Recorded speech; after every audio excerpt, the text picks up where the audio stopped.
O quarto cheirava a desinfetante e a solidão. As cortinas estavam sempre fechadas, não porque a luz incomodasse os olhos dele, mas porque Ricardo Monteiro não queria que ninguém do lado de fora pudesse ver o que ele tinha se tornado. Dono de um império de construtoras que ergueu metade dos prédios comerciais de São Paulo, e agora estava ali, preso a uma cama hospitalar instalada no terceiro andar da própria mansão, com uma sonda no braço e um coração que falhava a cada semana um pouco mais. O AVC tinha chegado sem aviso, como chegam as coisas que mudam tudo. Num instante ele assinava contratos, no outro estava no chão do escritório, com a boca torta e o lado esquerdo do corpo sem resposta. Os médicos disseram que ele sobreviveu por milagre. Ricardo não achava que milagre fosse a palavra certa. Milagre seria ter morrido de uma vez, pensava, em vez de ficar ali, dependendo de mãos alheias para coisas que antes fazia sem pensar. Ele sempre foi um homem difícil. Isso ninguém negava. Construiu sua fortuna gritando, exigindo, demitindo sem pestanejar. Tinha um tipo de inteligência que funcionava como lâmina, cortava rápido, cortava fundo e não pedia desculpas pelo sangue. Os filhos aprenderam cedo a manter distância. A ex-mulher levou o que pôde e partiu antes que a lâmina a alcançasse de vez. Os sócios o respeitavam da mesma forma que se respeita um temporal, de longe, esperando passar. Depois do AVC, Ricardo precisava de cuidados constantes. Uma enfermeira em tempo integral. Parecia simples, não era. A primeira durou 11 dias. Saiu chorando depois que ele jogou o prato de sopa na parede porque estava morna demais. A segunda aguentou uma semana. Ele a chamou de incompetente na frente do motorista, do cozinheiro e do jardineiro, porque ela demorou 3 minutos a mais para trocar o curativo. A terceira ficou 16 dias, um recorde, até o momento em que Ricardo disse, com aquela voz de quem está acostumado a destruir pessoas com palavras, que ela não passava de uma empregada glorificada e que ele pagava caro demais pelo privilégio de ser mal cuidado. Ela largou o jaleco na cadeira e não voltou. A quarta pediu demissão por telefone. A quinta nem chegou a começar. Ouviu relatos das anteriores e recusou a vaga. A sexta durou 3 dias, a sétima, 2, a oitava foi embora antes do almoço do primeiro dia. A agência de saúde já não queria mais enviar ninguém. O nome de Ricardo Monteiro circulava entre as profissionais como uma advertência. Aquele lá, diziam, não quer ser cuidado, quer alguém para castigar. E talvez fosse verdade. Talvez a raiva que ele despejava sobre cada enfermeira fosse apenas o som que fazia um homem que nunca aprendeu a pedir ajuda. Um homem que confundia vulnerabilidade com derrota, que olhava para as próprias mãos trêmulas e sentia não tristeza, mas vergonha. Uma vergonha tão funda que precisava ser convertida em crueldade para que ele pudesse suportá-la. O filho mais velho, Henrique, aparecia uma vez por semana. Ficava 20 minutos, às vezes menos. Falava sobre os negócios, sobre números, sobre o que o conselho havia decidido. Nunca perguntava como o pai estava se sentindo. Ricardo também nunca dizia. Entre os dois havia uma linguagem feita só de assuntos práticos, como se sentimentos fossem uma moeda que nenhum dos dois soubesse gastar. Foi Henrique quem trouxe Marta. Não trouxe pessoalmente, claro. Ligou para a administradora da casa e disse que uma conhecida de uma funcionária da empresa tinha indicado uma mulher. Não era enfermeira formada. Era técnica de enfermagem, com experiência em cuidados paliativos num hospital público do interior de Minas. Tinha 44 anos, um filho adolescente criado sozinha e um currículo que não impressionava ninguém. Mas estava disponível, precisava do emprego e, segundo quem a indicou, tinha uma paciência que parecia não ter fundo. Marta chegou numa terça-feira de manhã, com uma mala pequena e um par de sapatos brancos já gastos nas laterais. Tinha o rosto redondo, os cabelos presos num coque apertado e as mãos largas de quem trabalhou a vida inteira. Não usava maquiagem. Não sorria por obrigação. Quando a administradora a levou até o quarto de Ricardo, ela entrou devagar, olhou ao redor e a primeira coisa que fez não foi se apresentar. Foi abrir as cortinas. A luz entrou como se tivesse esperado meses por aquele convite. Bateu no rosto de Ricardo, que fechou os olhos e virou a cabeça. "Fecha isso", ele disse. Marta não fechou. Olhou para ele com uma expressão que não era desafio nem submissão. Era apenas presença. Como se ela estivesse dizendo, sem palavras, que estava ali e que não ia embora fácil. "A luz faz bem para o senhor", ela disse com uma voz que não tinha pressa. "Depois o senhor se acostuma." Ricardo não respondeu. Não porque não tivesse palavras. Ele sempre tinha palavras. Mas algo naquela mulher o fez hesitar. Como se pressentisse que as armas que funcionavam com as outras não funcionariam com ela. Nos primeiros dias ele tentou. Reclamou da comida que ela trazia. Disse que o banho estava frio, que ela era lenta, que ele não precisava de ninguém e que aquilo tudo era uma humilhação desnecessária. Marta ouvia, não discutia, não chorava. Não se desculpava quando não havia culpa, apenas ajustava o que podia ser ajustado e seguia em frente, com a mesma calma de quem já tinha visto dor demais na vida para se assustar com a raiva de um homem solitário. Uma noite, Ricardo acordou com dor no peito. Não era o coração, era a angústia de quem abre os olhos no escuro e não encontra nenhuma razão para estar acordado. Marta estava na poltrona ao lado, com uma manta sobre as pernas e um livro aberto no colo. Tinha adormecido ali. Ele ficou olhando para ela por um longo tempo, para as mãos sobre o livro, para a respiração calma, para o rosto que, mesmo dormindo, não parecia descansado, parecia o rosto de alguém que carregou peso demais e aprendeu a dormir mesmo assim. Pela primeira vez em meses, Ricardo não sentiu raiva. Sentiu algo que não sabia nomear, algo parecido com vergonha, mas diferente. Algo que se aproximava do reconhecimento de que havia ali, dormindo numa poltrona desconfortável, uma pessoa que escolheu ficar. Ele não disse nada. Fechou os olhos e dormiu a noite inteira, o que não acontecia desde o AVC. Os dias foram passando e Marta foi fazendo coisas que nenhuma enfermeira antes havia feito. Não porque fossem extraordinárias, mas porque eram humanas. Ela conversava com ele durante os exercícios de fisioterapia, não sobre negócios ou dinheiro, mas sobre coisas pequenas. Contava sobre o filho, Lucas, que queria ser veterinário, sobre a cidade onde cresceu, onde o rio passava atrás da casa e ela lavava roupa ouvindo os pássaros. Sobre o marido que morreu quando Lucas tinha 4 anos, um pedreiro que caiu de um andaime numa obra que não tinha equipamento de segurança. Ela contou isso sem drama, sem pedir compaixão. Contou como se conta o tempo que fez ontem. E foi justamente essa ausência de teatro que fez Ricardo ouvir de verdade. Ele começou a perceber coisas. Que Marta cantava baixinho enquanto organizava os remédios. Que ela tinha um jeito de dobrar os lençóis que era quase cuidadoso demais, como se cada dobra fosse um gesto de respeito. Que ela nunca comia na mesa da cozinha principal, sentava num banquinho perto da área de serviço, sozinha, com um prato simples e um copo d'água. Um dia ele perguntou por que ela não comia na mesa. Não é meu lugar, ela respondeu sem amargura. Aquelas 4 palavras ficaram na cabeça de Ricardo por dias. Não é meu lugar. Ele, que a vida inteira tomou todos os lugares, que sentou na cabeceira de todas as mesas, que ocupou todos os espaços como se fossem seus por direito, nunca tinha pensado em como era viver sabendo que nenhum lugar era seu. Numa tarde de quinta-feira, Henrique veio para a visita semanal. Encontrou o pai sentado na cadeira de rodas perto da janela aberta, com o rosto voltado para o jardim. Marta estava do outro lado do quarto, arrumando os travesseiros. Henrique olhou para ela como se olha para um móvel. Não cumprimentou. Falou direto com o pai sobre uma assembleia de acionistas, sobre uma decisão que precisava de assinatura. Ricardo ouviu em silêncio. Quando o filho terminou, disse apenas: "Serve um café para o Henrique, Marta." Marta foi buscar o café. Quando voltou, Henrique pegou a xícara sem agradecer e sem olhar para ela. Ricardo viu aquilo. Viu a mão dela estender a xícara e a mão do filho pegar sem nenhum reconhecimento. Como se café aparecesse sozinho, como se pessoas como Marta não existissem de verdade, apenas funcionassem. Depois que Henrique saiu, Ricardo ficou calado por muito tempo. Então disse quase para si mesmo: "Eu criei ele assim." Marta não respondeu. Mas parou o que estava fazendo e ficou parada, de costas para ele por alguns segundos, como se aquela frase tivesse pesado no ar de uma forma que os dois sentiram. As semanas foram passando.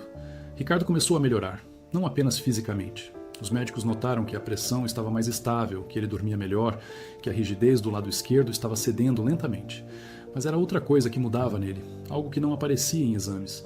Ele reclamava menos, pedia as coisas dizendo "por favor", uma palavra que antes lhe parecia fraca demais para um homem como ele. Passou a perguntar a Marta se ela tinha comido, se tinha dormido bem, se precisava de alguma coisa. Ela achava estranho no começo. Respondia com polidez e distância, como quem sabe que patrões gentis podem voltar a ser cruéis sem aviso. Mas Ricardo insistia. Não com grandes gestos, com coisas pequenas. Mandou colocar uma poltrona melhor no quarto para ela dormir. Pediu ao cozinheiro que perguntasse a Marta o que ela gostava de comer. Num dia de chuva, quando ela voltou encharcada de uma ida à farmácia, ele a esperou com uma toalha na mão. A mão boa, a direita, estendida na direção dela, como quem oferece não um objeto, mas um pedido de desculpas por todas as toalhas que nunca estendeu para ninguém. Marta pegou a toalha e, por um instante, os dedos dos dois se tocaram. Foi breve, foi silencioso. Mas alguma coisa mudou naquele quarto, como muda a temperatura antes de uma chuva que ninguém previu. Ela começou a perceber que olhava para ele de um jeito diferente, não como paciente, não como patrão, como um homem que estava tentando, tarde demais e de forma desajeitada, aprender a ser humano. E havia algo profundamente comovente nisso, algo que ela reconhecia, porque ela própria tinha passado a vida sendo invisível, sendo útil sem ser vista, sendo necessária sem ser valorizada. Numa noite, Ricardo pediu que ela se sentasse ao lado da cama, não para verificar os sinais vitais, não para ajustar o travesseiro, apenas para estar ali. Você é a primeira pessoa em anos que fica, ele disse. A voz era baixa, quase frágil, tão diferente da voz que demitia e destruía. Eu não sei porquê. Marta olhou para as próprias mãos. As mãos que trocaram curativos, que lavaram feridas de desconhecidos, que seguraram as mãos de pessoas que morriam sozinhas em leitos de hospital público. Mãos que nunca foram elogiadas por serem bonitas, mas que nunca soltaram quem precisava. Eu fico porque o senhor precisa, ela disse, e porque eu sei o que é precisar e não ter ninguém. Ricardo sentiu os olhos arderem. Não chorou, ainda não sabia como, mas sentiu algo dentro do peito ceder, como uma parede rachada que finalmente começa a desabar. Não com estrondo, com um suspiro. A mudança verdadeira aconteceu num domingo. Lucas, o filho de Marta, veio visitá-la. Tinha 17 anos. Era magro, tímido, com os olhos grandes da mãe e as mãos inquietas de quem tem energia demais para o espaço que o mundo lhe oferece. Marta o apresentou ao Ricardo com a formalidade de quem sabe que mundos diferentes têm fronteiras que não devem ser cruzadas sem permissão. Ricardo olhou para o garoto. Viu nele algo que não via nos próprios filhos havia muito tempo. Admiração pela mãe. Lucas olhava para Marta como se ela fosse a pessoa mais importante do universo. E provavelmente era, pelo menos no universo dele. E Ricardo entendeu, com uma clareza que doeu, que toda a sua fortuna, todos os prédios, todas as contas, toda a autoridade que exerceu a vida inteira, nunca lhe deram aquilo. Nunca ninguém olhou para ele daquele jeito. Ele conversou com Lucas, perguntou sobre a escola, sobre os animais, sobre o sonho de ser veterinário. O garoto respondeu com a timidez de quem não está acostumado a ser perguntado. E quando ele disse que o curso era caro demais e que talvez tivesse que trabalhar primeiro por alguns anos, Ricardo não disse nada. Apenas assentiu. Na semana seguinte, sem que Marta soubesse, Ricardo ligou para seu advogado. Não para tratar de negócios, para criar uma bolsa de estudos integral em nome de Lucas Ferreira dos Santos, para qualquer universidade de medicina veterinária do país. Quando o advogado perguntou o motivo, Ricardo respondeu apenas: porque alguém precisa olhar para aquele garoto e dizer que ele pode. Marta só descobriu semanas depois, quando uma carta chegou da Universidade Federal informando que Lucas havia sido contemplado com uma bolsa integral de um fundo educacional privado. Ela leu a carta 3 vezes. Depois foi até o quarto de Ricardo, com a carta na mão e os olhos vermelhos, e ficou parada na porta, sem conseguir falar. Ricardo olhou para ela e disse, antes que ela pudesse agradecer: não fiz por bondade. Fiz porque o seu filho me mostrou uma coisa que eu esqueci há muito tempo. O quê? Ela perguntou, com a voz embargada. Que o que vale numa pessoa não é o que ela tem. É o que ela faz com o que não tem. Marta se aproximou da cama, sentou na beira. Pegou a mão dele, a mão que ainda tremia, a mão que já assinou cheques de milhões e agora mal conseguia segurar um copo, e apertou com aquela firmeza que só existe em quem sabe cuidar sem pedir nada em troca. Ricardo apertou de volta. Fraco, imperfeito, trêmulo, mas apertou. Ficaram assim por um tempo que nenhum dos dois contou. Do lado de fora, o jardim estava em silêncio. As cortinas estavam abertas. A luz da tarde entrava devagar, como se tivesse aprendido a não ter pressa. Nos meses que se seguiram, Ricardo continuou melhorando. Voltou a andar com auxílio. Voltou a falar sem arrastar tanto as palavras. Mas a maior mudança não estava no corpo. Estava nos gestos que ele nunca teria feito antes. Começou a almoçar com Marta na mesa da cozinha, a mesma mesa onde ela nunca tinha se sentado. Começou a ligar para Henrique, não para falar de negócios, mas para perguntar como ele estava. E no início, o filho não sabia o que responder, porque ninguém havia lhe ensinado que pais podiam perguntar coisas assim. Mandou reformar a casa onde a mãe de Marta morava no interior. Não contou para ela. Marta soube pela mãe, que ligou chorando, dizendo que uns homens tinham aparecido para consertar o telhado e trocar a fiação. Marta desligou o telefone e ficou parada no corredor da mansão, olhando para as paredes cobertas de quadros que valiam mais do que a casa inteira da mãe dela, e pensou que a riqueza, quando finalmente aprende a servir, muda de nome. Deixa de ser poder, vira cuidado. Ninguém na mansão falou sobre o que acontecia entre Ricardo e Marta. Não havia nome para aquilo. Não era romance, pelo menos não do tipo que se vê nos filmes. Era algo mais raro. Era o encontro de 2 solidões que finalmente pararam de fingir que não existiam. Era um homem que passou a vida comprando tudo e descobriu que a única coisa que importava não estava à venda. E era uma mulher que passou a vida dando tudo e descobriu que alguém, finalmente, queria dar algo de volta. Num fim de tarde, Ricardo pediu que Marta o levasse ao jardim. Ela empurrou a cadeira de rodas pelo caminho de pedras até o banco debaixo da mangueira. O ar estava morno. Os pássaros cantavam como se não soubessem de nada.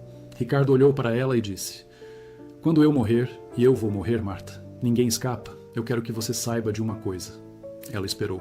Eu vivi achando que grandeza era construir coisas que os outros não podiam derrubar. Prédios, contratos, fortunas. Ele fez uma pausa. Mas você me mostrou que grandeza é outra coisa. É ficar quando todos vão embora. É abrir a cortina quando alguém quer escuridão. É estender a mão sabendo que podem morder. Marta sentou ao lado dele no banco. Não disse nada. Encostou a cabeça no ombro dele, devagar, como se pedisse permissão com o gesto. Ricardo encostou a cabeça na dela. 2 corpos cansados de mundos diferentes, apoiados um no outro debaixo de uma mangueira num fim de tarde qualquer. Ninguém viu. Ninguém precisava ver. Algumas coisas existem não para serem vistas, mas para serem sentidas, como o calor de uma mão que treme, mas não solta. Como o silêncio entre 2 pessoas que finalmente pararam de ter medo. Como a luz que entra por uma cortina que alguém teve a coragem de abrir. Ricardo Monteiro não se tornou um homem perfeito. Ainda era impaciente às vezes. Ainda levantava a voz quando a dor era forte demais. Ainda olhava para o espelho e via um corpo que não obedecia mais e sentia aquela vergonha antiga subir pela garganta. Mas agora, quando isso acontecia, havia alguém ao lado. Alguém que não fugia, não recuava, não se encolhia. Alguém que apenas dizia, com aquela voz sem pressa: "Tá tudo bem, eu tô aqui." E ele acreditava, não porque as palavras fossem especiais, mas porque vinham de alguém que ficou. E no fim, era só isso que ele precisava a vida inteira. Não de empregados, não de contratos, não de herdeiros que visitavam por obrigação. Precisava de alguém que ficasse. Alguém que olhasse para ele, não para o que ele tinha, e decidisse todos os dias que valia a pena estar ali. Marta era essa pessoa. Não porque fosse santa, não porque fosse especial de um jeito que os outros não eram, mas porque ela sabia, com a sabedoria silenciosa de quem viveu sem rede de proteção, que as pessoas mais difíceis de amar são quase sempre as que mais precisam. E que o amor, o verdadeiro, não é o que aparece quando tudo é fácil. É o que resta quando tudo é difícil e alguém, mesmo assim, escolhe ficar. Do lado de fora da mansão, a cidade continuava. Os prédios que Ricardo construiu continuavam de pé. Os contratos continuavam valendo. O dinheiro continuava rendendo. Mas dentro daquele quarto, com as cortinas abertas, algo muito mais valioso tinha sido construído. Algo que não aparecia em nenhum balanço, em nenhum contrato, em nenhuma escritura. Tinha sido construído com mãos que tremiam e mãos que seguravam. Com silêncios que diziam mais que discursos, com café servido e café aceito, com uma toalha estendida na chuva, com uma cortina aberta numa manhã de terça-feira, com a decisão simples, repetida, diária, de ficar.